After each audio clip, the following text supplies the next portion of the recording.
रब ज़िदनी इल्मा आमीन अल्लाहुम्मा रब ज़िदनी इल्मा आमीन। तमाम किस्मों की तारीफ़ बड़ाई सब कुछ अल्लाह रब्बुल आलमीन के लिए लायक व ज़ेबा है, जो सारी दुनिया का मालिक भी है, खालिक भी है। सारे इंसानों को उसी ने पैदा किया और एक दिन सबको उसी के पास वापस जाना है, हिसाब व किताब होना है। वही दुनिया का भी और आखिरत का भी, क़यामत के दिन का भी, जन्नत और जहन्नम का भी मालिक वही है। सब कुछ उसी के कब्ज़े कुदरत में है। ये और बात है कि वक्ती तौर पे उसने इंसानों को दुनिया के अंदर ज़िम्मेदारी सौंप दी है। फ़यंज़ुरा, वो देखना चाहता है अल्लाह ताला कैफ़ तामलूना, कि तुम दुनिया के अंदर कैसे काम करते हो, कैसे अमल करते हो। बस इसलिए दुनिया की ज़िंदगी के अंदर ये ज़िम्मेदारी हमें सौंप दी, वरना उसकी इबादत के लिए फ़रिश्ते काफ़ी थे। ऐसे फ़रिश्ते जो न खाते न पीते, न जिन्हें हाजत होती है, 24 घंटे हर वक्त अपने रब की इबादत के अंदर बिज़ी है, मसरूफ़ है। बादहु दरूद व सलाम नाज़िल हो तमाम नबियों पर, ख़ास तौर से अल्लाह के आखिरी नबी प्यारे नबी मोहम्मद रसूलुल्लाह सल्लल्लाहु अलैहि वसल्लम पर अल्लाहुम्मा सल्लि व सल्लिम व बारिक अलैहि। सामईन, रबीउल अव्वल का ये महीना चल रहा है और मैंने इशारा दिया था जुमा के खुतबे के अंदर कि रसूल अकरम सल्लल्लाहु अलैहि वसल्लम इसी महीने के अंदर पैदा हुए, इसी महीने के अंदर आपकी वफ़ात भी हुई। इसी बुनियाद पर मुआशरे के अंदर, समाज के अंदर एक तबका इस महीने को 12 वफ़ात के नाम से या जश्न ईद मिलादुन नबी के नाम से जानता है। हकीकत यह है, मैंने इशारा भी दिया था कि इन तमाम चीज़ों का किताब व सुन्नत के अंदर, इस्लाम के अंदर, रसूलुल्लाह सल्लल्लाहु अलैहि वसल्लम की लाई हुई शरीयत के अंदर कोई जगह नहीं है। अल्लाह के रसूल बेशक इस महीने में पैदा हुए, इसी महीने में आपका इंतकाल हुआ। बहुत सारे लोग पैदा होते हैं, मरते हैं, नबी भी आए चले गए। और कुरान मजीद ने रसूल अकरम की तरफ यूँ इशारा भी किया ताकि लोगों को यकीन हो जाए। जब हज़रत उमर फ़ारूक रज़ी अल्लाह ताला अन्हो के जहन के अंदर ये बात नहीं आ रही थी कि रसूल की भी मौत हो सकती है, तो अल्लाह ताला ने कुरान मजीद की आयत को नाज़िल तो रसूल पे किया था। सिद्दीक़ अकबर रज़ी अल्लाह ताला अन्हो ने उस मौके पर वो आयत करीमा सुनाई, वमा मुहम्मद इल्ला रसूल, आप भी एक रसूल हैं, सिर्फ बस आपसे पहले भी नबी आए, सब चले गए। तो क्या अगर नबी का इंतकाल हो जाए या नबी को शहीद कर दिया जाए किसी जंग के अंदर, तो क्या तुम दीन से फिर जाओगे? अल्लाह पूछ रहा है। यानी अल्लाह ताला ये बताना चाहता है कि रसूल भी एक इंसान थे, आप दुनिया में आए और दुनिया से चले गए। हाँ, फ़र्क इतना है एक रसूल के अंदर, आम आदमी के अंदर। आम आदमी को जब कब्र में दफन किया जाता है तो 3 दिन के अंदर अंदर इंसान के डेड बॉडी ढांचा ख़त्म हो जाता है। आम तौर पे यह तजुर्बा है इंसान का पेट भी सड़ जाता है, गंज जाता है, आदमी ख़त्म हो जाता है, कीड़े मकोड़े खा जाते हैं, लेकिन नबी के जिस्म को ज़मीन खाती नहीं है। अल्लाह ताला ने नबियों के जिस्मों को मट्टी पर, ज़मीन पर हराम करार दिया है कि वो उसको खाए। इतना फ़र्क है बस। बाकी मौत के मामले में सब बराबर है। मौत सबको आनी है। जितने नबी आए, सबसे पहले आदम अलैहिस्सलाम आए थे, उनको भी मौत आई। आखिरी नबी पैगम्बर मोहम्मद सल्लल्लाहु अलैहि वसल्लम आए थे, उनको भी वफ़ात हुई, उनकी भी मौत वाक़ हो गई। अब इन बातों को लेके समाज के अंदर जो है बाकायदा जंग से जुलूस होते हैं कि नाउज़ुबिल्लाह नबी के लिए मौत का लफ्ज़ कह दिया। हमने नहीं कहा, हमारी तो ज़बान है सिर्फ बस, ये तो कुरान कह रहा है। अगर तुम्हें मुकाबला करना है कुरान से करो, अगर तुम्हारे अंदर इतना जज्बा, इतनी हिम्मत है तो कुरान से मुकाबला करो। इन्नका मय्यतुन व इन्नहुम मय्यतून, ऐ नबी मौत तो तुम्हें भी आनी है और इन सब को भी मौत आनी है, बचने का कोई नहीं है, सबको जाना है दुनिया से। जब यह आयत करीमा नाज़िल हुई वमा मुहम्मदुन इल्ला रसूल, यानी अबू बकर ने सुनाई पड़ गए, तो फ़ारूक आज़म कहते हैं कि ऐसा मालूम हो रहा है जैसे यह आयत करीमा अभी अभी आसमान से नाज़िल हुई हो। आपको यकीन हो गया कि नबी दुनिया से जा चुके हैं। और सिद्दीक़ अकबर के अल्फाज याद कीजिए सही बुखारी के अंदर, मन काना याबुदु मुहम्मदन फ़इन्ना मुहम्मदन क़द मात। अगर तुम मोहम्मद की पूजा करते हो तो आपका तो इंतकाल हो चुका, अब किसकी पूजा करोगे?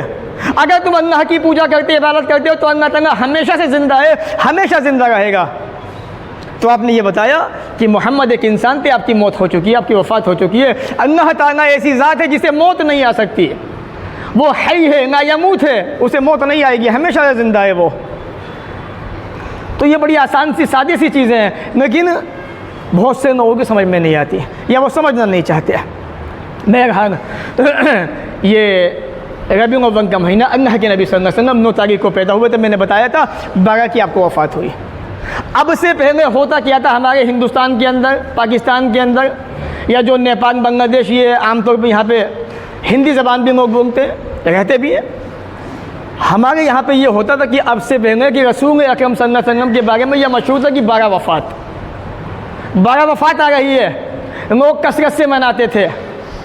हमने उस पर एतराज़ भी किए, बताया भी कि लोगों तुम्हें शर्म आनी चाहिए, रसूलुल्लाह सल्लल्लाहु अलैहि वसल्लम की वफ़ात का दिन है, नबी को दुनिया से गए हुए 1400 साल से ज़्यादा का वफ़ा बीत चुका। एक हदीस तो ऐसी बताओ, नबी ने यह कहा हो किसी की वफ़ात पर या मेरी मौत पर जो है तुम शोक मनाना। उसके बाद धीरे धीरे जब दुनिया में चेंजिंग आती गई, पिछले लोगों का इंतकाल हो गया, नए लोग पैदा होते गए, तो उन्होंने इसका नाम बदल के नया नाम रख दिया, क्या? जश्न ईद मिलादुन नबी। अब जो इस बात का दावा करते हैं कि जश्न ईद मिलादुन नबी, उनके नज़दीक 12 को पैदाइश, 12 को वफ़ात है। उनके नज़दीक 12 को ही पैदाइश है, 12 को ही वफ़ात है। अब ये फैसला खुद करें कि मनाना हम क्या चाहते हैं, हमें क्या मनाना चाहिए। सही बात यह है कि 9 को पैदा हुए, 12 को आपका इंतकाल हुआ। इमाम अहमद रज़ा ख़ान बरेलवी वो कहते हैं कि 8 तारीख को पैदा हुए, 12 को आपकी वफ़ात हुई। ये उनका अपना कौन है। तो उनके अपने एतबार से भी पैदाइश 8 को है, वफ़ात 12 को है, लेकिन सही कौन के एतबार से पैदाइश 9 को है, वफ़ात 12 तारीख को है। ये तो रहा एक मसला रबीउल अव्वल के महीने का। इस महीने के अंदर मिलाद मनाने का मसला हो या 12 वफ़ात का मसला हो, दोनों सूरतें में कोई भी सूरत जायज़ नहीं इस्लाम के अंदर। जायज़ क्यों नहीं है कि रसूल अकरम सल्लल्लाहु अलैहि वसल्लम नबी होने के बाद 23 साल ज़िंदा रहे। इन 23 सालों के अंदर रसूल अकरम सल्लल्लाहु अलैहि वसल्लम ने एक भी दिन आपने मिलाद नहीं मनाई। शायद आप भूल गए हो सकता है हमारे भाई बताना चाहते हो, नबी को याद न रहा हो मनाना। रसूल अकरम के बाद सिद्दीक़ अकबर का ज़माना आया, आपने नहीं मनाई। उमर फ़ारूक का दौर आया, आपने नहीं मनाई। हज़रत उस्मान गनी का वक्त भी आया, आपने नहीं मनाया। हज़रत अली रज़ी अल्लाह तआला अन्हु का भी दौर आया, आपने भी नहीं मनाई। यहाँ तक कि हज़रत अमीर मुआविया रज़ी अल्लाह तआला अन्हु की 20 साल दौर हुकूमत आपने भी नहीं मनाया। हज़रत हसन भी आए, हुसैन रज़ी अल्लाह तआला अन्हुमा भी आए, और भी बेशुमार साहबा मौजूद थे। 110 हिजरी के अंदर आखिरी साहबी का इंतकाल हुआ, किसी ने न तो वफ़ात मनाई न मिलाद मनाया। यहाँ तक कि ख़ुद अहमद रज़ा ख़ान बरेलवी, जिनके मानने वाले इस बात को मानते हैं, मनाते हैं, उन्होंने भी अपनी ज़िंदगी के अंदर नहीं मनाया, वो भी मना करते हैं इस चीज़ से। तो बात ये समझ में आती है कि आज के वक्त में, आज के ज़माने में लोग अपने मन माने दीन पे अमल कर रहे हैं। जो नफ्स कहता है वो करते हैं, कुरान क्या कह रहा है, रसूल अकरम क्या बता गए, इसकी किसी की परवाह नहीं है। तो इसलिए इस महीने के अंदर मीलाद शरीफ का मसला हो, बारह वफ़ात का मसला हो, कोई भी चीज़ किताब और सुन्नत से साबित नहीं है, उससे बचना चाहिए। इंशाअल्लाह बहुत सारे नोट्स मैंने बनाए, वो मैं आपके सामने इंशाअल्लाह रखने वाला हूँ। दूसरी चीज़, रसूल अकरम सल्लल्लाहु अलैहि वसल्लम हमें एक उसूल, एक पैमाना दे गए। सही बुखारी सही मुस्लिम की हदीस के मुताबिक, मन अमिला अमलन लैसा अलैहि अमरुना फहुव रद्द। जिस इंसान ने कोई ऐसा काम किया जिस पे हमारा हुक्म मौजूद नहीं है, वो अमल रिजेक्टेड है, उसको माना नहीं जाएगा। आदमी कितना भी अच्छा काम कर ले, अगर नबी ने उसकी हुक्म नहीं दिया, नबी ने उसकी परमिशन नहीं दी, तो वो अमल बेकार मरदूद है, कोई फ़ायदा नहीं इतनी मेहनत करके। बाकायदा इसको दीन का हिस्सा बताया जाता है। एक हदीस में आपने फरमाया, मन अहदस फ़ी अमरिना हाज़ा मा लैसा मिन्हु फ़हुव रद्द। जिस इंसान ने कोई ऐसा काम किया, नया काम, जिस पर हमारा हुक्म मौजूद नहीं है, वो भी काम मरदूद है, रिजेक्टेड है, वो भी, उसकी कोई हैसियत नहीं इस्लाम के अंदर। तो ये तो रही बारह वफ़ात के ताल्लुक़ से या ईद मिलादुन नबी के ताल्लुक़ से चंद बातें। अब आइए थोड़ी वजाहत से मैं आपके सामने ये बातें रखता हूँ ताकि आपकी बात अच्छी तरह समझ में आ जाए। 21 नोट्स मैंने बनाए हैं, 21, वो इंशाअल्लाह मैं आपके सामने स्टेप बाय स्टेप बहुत मुख्तसर रखूँगा, बात को ख़त्म करूँगा। उसको ज़रा जहन में रखते जाइएगा और समझते जाइएगा दीन है क्या चीज़, आज लोग हमें क्या समझाना चाहते हैं और हम लोगों को क्या बताना चाहते हैं, उसको समझिए। नंबर 1, रसूल अकरम सल्लल्लाहु अलैहि वसल्लम की पैदाइश इस महीने के अंदर हुई, मगर आपको रसूल रमज़ान के महीने में बनाया गया। अगर इस महीने की हैसियत होती, इसका मर्तबा होता, मकाम होता, तो अल्लाह ताला इस महीने के अंदर जिसमें आप पैदा हुए कुछ ना कुछ तो आपको देता, अल्लाह देता आपको कुछ ना कुछ, चाहे वो कुरान की सूरत में होता, चाहे सुन्नत की सूरत में, किसी भी चीज़ में होता। अल्लाह ने ऐसा कुछ नहीं दिया आपको। नंबर 2, आपकी पैदाइश इस महीने में हुई, कुरान करीम के नाज़िल होने की शुरुआत रमज़ान के महीने में हुई। आप पढ़ें सूरह बकरा, सूरह नंबर 2 आयत नंबर 185, यानी आप पैदा हुए हैं रबीउल अव्वल के महीने के अंदर। कुरान मजीद का नुज़ूल कहाँ हो रहा है? रमज़ान के महीने के अंदर। तीसरा पॉइंट देखिए आप, पैदाइश इसी महीने के अंदर, मगर कुरान करीम जो कंप्लीट हुआ, जो नाज़िल हुआ, रमज़ान के महीने के अंदर नाज़िल हुआ। शुरुआत भी रमज़ान के महीने में हुई और एंडिंग भी रमज़ान के महीने के अंदर हो गई है कुरान करीम के नाज़िल होने की। नंबर 4, अल्लाह ताला ने मुसलमानों को, नबी को रोज़े रखने का हुक्म भी रमज़ान के महीने में दिया, न कि रबीउल अव्वल के महीने के अंदर, जबकि पैदा उसी महीने में हुए आप। 5वां पॉइंट देखिए, अगर कोई इंसान रमज़ान के महीने में उम्रा अदा करने, तो उम्रा अदा करने का सवाब ऐसे है जैसे कि उसने हज किया, या रसूल अकरम सल्लल्लाहु अलैहि वसल्लम के साथ में हज किया हो। आप पैदा कहाँ हुए? रबीउल अव्वल के महीने के अंदर। फजीलत अल्लाह ताला उम्रे को कहाँ दे रहा है? रमज़ान के महीने के अंदर। अगर इस महीने की अहमियत होती, हैसियत होती इस महीने की शरीयत की निगाह में, तो अल्लाह ताला इस महीने के अंदर कुछ ना कुछ तो देता, बयान करता, लेकिन ऐसा कुछ अल्लाह ने बताया नहीं। 6ठा पॉइंट देखिए आप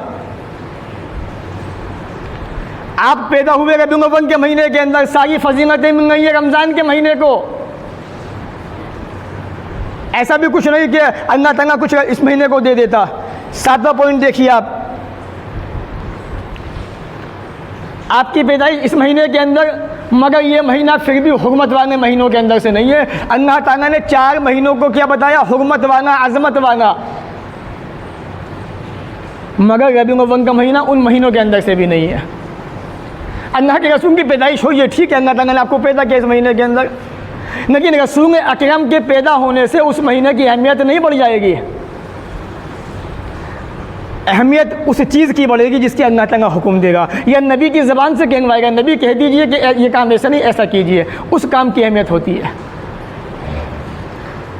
8वां पॉइंट देखिए, हज जैसी अजीम इबादत, कुर्बानी जैसी अजीम इबादत जिन हज्जे को अल्लाह ताला ने दी, रबीउल अव्वल के महीने को नहीं दी। यानी हज भी होता है तो जिलहिज्जा के महीने के अंदर होता है, और कुर्बानी भी होती है तो जिलहिज्जा के महीने के अंदर होती है। इतनी अहम इबादतें अल्लाह ताला ने कौन से महीनों को दी? ज़िलहिज्जा के महीने को। रबीउल अव्वल के महीने के अंदर कुछ भी नहीं। तो मैं ये पॉइंट्स बता के आपको बताना चाहता हूँ कि रबीउल अव्वल के महीने में अल्लाह के रसूल की पैदाइश बेशक हुई है, इसमें कोई शुबा नहीं, कोई शक नहीं। आपकी वफ़ात भी इसी महीने के अंदर हुई है, लेकिन अल्लाह के नबी सल्लल्लाहु अलैहि वसल्लम ने हमें ना वफ़ात मनाने का हुक्म दिया, ना मीलाद मनाने का हुक्म दिया। अगर देते तो सहाबा मनाते, सहाबा ने मनाए, नहीं तो हम भी नहीं मनाते। नवा पॉइंट देखिए आप, रसूल अकरम सल्लल्लाहु अलैहि वसल्लम ने ज़िंदगी के अंदर 3 या 4 उम्रे किए, एक भी उम्रा रबीउल अव्वल के महीने में नहीं किया आपने। ये भी एक पॉइंट है। 10वां पॉइंट, ये भी बड़ा अहम पॉइंट है। रसूल अकरम सल्लल्लाहु अलैहि वसल्लम को रमज़ान के बाद सबसे अफजल, सबसे बेहतर रोज़ा मुहर्रम के महीने का था, और आपने मुहर्रम के महीने को अल्लाह का महीना बताया। पढ़े सही मुस्लिम आप हदीस नंबर 1163 कि मुहर्रम का महीना ये अल्लाह का महीना है। आपने उस महीने को नहीं बताया जिसमें आप पैदा हुए। तो तवज्जो दीजिए और इबरत हासिल कीजिए और बातों को समझने की कोशिश करते जाइए। 11वां पॉइंट, रमज़ान के बाद रसूल अकरम सल्लल्लाहु अलैहि वसल्लम को सबसे बेहतर रोज़ा रखना मुहर्रम के महीने के अंदर ज़्यादा पसंदीदा था। अगर आपको पसंदीदा होता तो किस में रखते? रबीउल अव्वल के महीने के अंदर, जहाँ आप पैदा हुए हैं। लेकिन आपने उस महीने में रोज़े नहीं रखे, ना हुक्म दिया रखने का, बल्कि मुहर्रम का 9 का 10 का हुक्म दिया रोज़ा रखने का आपने। तो ये भी एक पॉइंट से बात को समझने के लिए। 12वां पॉइंट आप देखिए, रसूल अकरम सल्लल्लाहु अलैहि वसल्लम के ज़माने की अजीम हस्तियाँ सहाबा की, सहाबा इकराम रज़ियल्लाहु ताला अन्हुम अजमईन ने रसूल अकरम की हिजरत की शुरुआत कौन से महीने से की? मुहर्रम के महीने से। आप चाहते, मीटिंग हुई थी बाकायदा, कह सकते थे, सोच सकते थे, समझ सकते थे कि नहीं अल्लाह के रसूल इस महीने के अंदर पैदा हुए हैं, रबीउल अव्वल के महीने के अंदर, क्यों ना एक काम करें, इसी महीने को अल्लाह के रसूल की हिजरत का आगाज़ बना दे, शुरुआत बना दे। लेकिन साहबा ने ऐसा नहीं किया। आपने मुहर्रम के महीने की स्टार्टिंग की, हिजरत की आपने, क्योंकि शरीयत के अंदर किसी भी हदीस के अंदर, कुरान की किसी भी आयत के अंदर इस महीने की अहमियत फजीलत साबित नहीं है। एक और पॉइंट देखिए आप, 13वां पॉइंट, अल्लाह के नबी सल्लल्लाहु अलैहि वसल्लम रमज़ान के बाद सबसे ज़्यादा रोज़ा कौन से महीने में रखते थे? शाबान के महीने के अंदर। पढ़िए आप सही बुखारी, सही मुस्लिम। शाबान में कसरत से रोज़े रखते थे, लेकिन रबीउल अव्वल के महीने में कभी कसरत से रोज़े रखे ही नहीं आपने। अगर अहमियत होती उस महीने की तो अल्लाह के नबी सल्लल्लाहु अलैहि वसल्लम शाबान के महीने को छोड़ के रबीउल अव्वल के महीने में रोज़े रखते। आपने ऐसा नहीं किया। तो ये सारी मिसालें, सारी बातें ऐसी बातें हैं जो इंशाअल्लाह एक आम आदमी की समझ में आसानी से आ सकती है। एक और पॉइंट देखिए, 14वां पॉइंट, आप पैदा हुए रबीउल अव्वल के महीने के अंदर, लेकिन आप रोज़े रख रहे हैं शाबान में। क्यों? आपने फरमाया शाबान के महीने के अंदर अमल जो हैं, इंसान जो नेकियां करता है, जो अच्छाइयाँ करता है, जो बुराइयाँ करता है, शाबान के महीने में वो आसमान पे उठते हैं। वो अमल कौन से महीने में उठते हैं? शाबान के महीने के अंदर, रबीउल अव्वल के महीने में नहीं उठाए जाते। ये 14वां पॉइंट है। 15वां पॉइंट देखिए आप, अल्लाह ताला ने मुसलमानों को 2 ईदें दी, ईद उल फितर, ईद उल अज़हा, वो भी शव्वाल के महीने में और ज़िलहिज्जा के महीने के अंदर। वो ईदें भी रबीउल अव्वल के महीने में अल्लाह ताला ने नहीं दी। बहुत सारी मिसालें हैं। 16वां पॉइंट देखिए आप, रसूल अकरम सल्लल्लाहु अलैहि वसल्लम रबीउल अव्वल के महीने में मंडे के, पीर के दिन पैदा हुए। अल्लाह ताला ने फजीलत कौन से दिन को दी? जुमा के दिन को। अल्लाह ने पीर को नहीं बताया, वरना अल्लाह को कहना चाहिए था कि पीर का दिन सबसे फजीलत वाला है, क्योंकि इस दिन हमारे हबीब पैदा हुए हैं, मोहम्मद सल्लल्लाहु अलैहि वसल्लम। अल्लाह ने ऐसा नहीं किया। जुमा के दिन को अल्लाह ने ईद का दिन बनाया। और आगे चलिए थोड़ा सा साहब, 17वां पॉइंट, पैदाइश तो मंडे के दिन हो गई है, अल्लाह ताला फजीलत अरफा के दिन को दे रहा है। और सबसे बेहतर दुआ अरफा के दिन की दुआ है, जो तमाम नबियों को पसंदीदा थी, जो अल्लाह के नबी सल्लल्लाहु अलैहि वसल्लम को भी ज़्यादा पसंदीदा थी। ला इलाहा इल्लल्लाहु वहदहु ला शरीका लहू लहुल मुल्कु व लहुल हम्दु व हुवा अला कुल्लि शैइन क़दीर। ये अरफा के दिन की बेहतर ख़ास दुआ है। पैदाइश मंडे के दिन और फजीलत अरफा के दिन को दी जा रही है। आप ज़रा सोचिए, समझाइए अपने भाइयों को वो कहाँ किस रास्ते पे जा रहे हैं। पैदाइश 9 तारीख को, वफ़ात 12 को हो रही है, मगर कुर्बानी 10 ज़िलहिज्जा को दी जा रही है। कोई ताल्लुक़ नहीं उस महीने से, इन तमाम चीज़ों का, इन तमाम बातों का। 1900 पॉइंट देखिए आप, पैदाइश 9 तारीख को, वफ़ात 12 तारीख को, मगर नफली रोज़ों की अहमियत, 10 ज़िलहिज्जा के 9 रोज़े 1 तारीख से 9 तक शरीयत को पसंदीदा हैं, वो भी अल्लाह ताला ने रोज़े इस महीने में नहीं दिए, ज़िलहिज्जा के महीने के अंदर दिए। और 2 रोज़े और दिए, 9 तारीख 10 तारीख मुहर्रम की, वो भी इस महीने को नहीं दिए। तो 12 महीने जो हैं शरीयत के अंदर, जो अल्लाह ताला ने मुतय्यन किए हैं, उन 12 महीनों के अंदर रबीउल अव्वल के महीने की कोई ऐसी फजीलत हदीस से साबित नहीं है जिस तरह से मुहर्रम के महीने की है, ज़िलहिज्जा के महीने की है, इसी तरह शाबान के महीने की है, कोई साबित नहीं है। 20वां पॉइंट, रसूल अकरम सल्लल्लाहु अलैहि वसल्लम अय्याम 20 के रोज़े रखते थे, हर महीने के अंदर 3 रोज़े, 13, 14, 15 आपने डेट मुतय्यन की, 9 तारीख या 12 तारीख आपने मुतय्यन ही नहीं की। हर महीने आपको, जिसे अय्याम 20 कहा जाता है, 3 महीने आपको रोज़ा रखना पसंदीदा था, 13 तारीख, 14 तारीख, 15 तारीख के। तो इन 3 तारीख को भी आप देखिए, पैदाइश 9 को हो रही है, 9 का इसमें दिन नहीं है, वफ़ात 12 को हो रही है, वो भी नहीं है इसके अंदर दिन। तो ये बात भी काफ़ी है समझने के लिए कि रबीउल अव्वल के महीने को अलग से कोई फजीलत, कोई खुसूसियत हासिल नहीं है इस्लाम के अंदर, शरीयत के अंदर। तो ये थी वो बातें जुमा के खुतबे के ताल्लुक़ से जो रबीउल अव्वल के महीने के ताल्लुक़ से मैंने आपके सामने रखी। उम्मीद है इंशाअल्लाह बातें समझ में आई होंगी आपके। अब आइए थोड़ा आगे चलते हैं।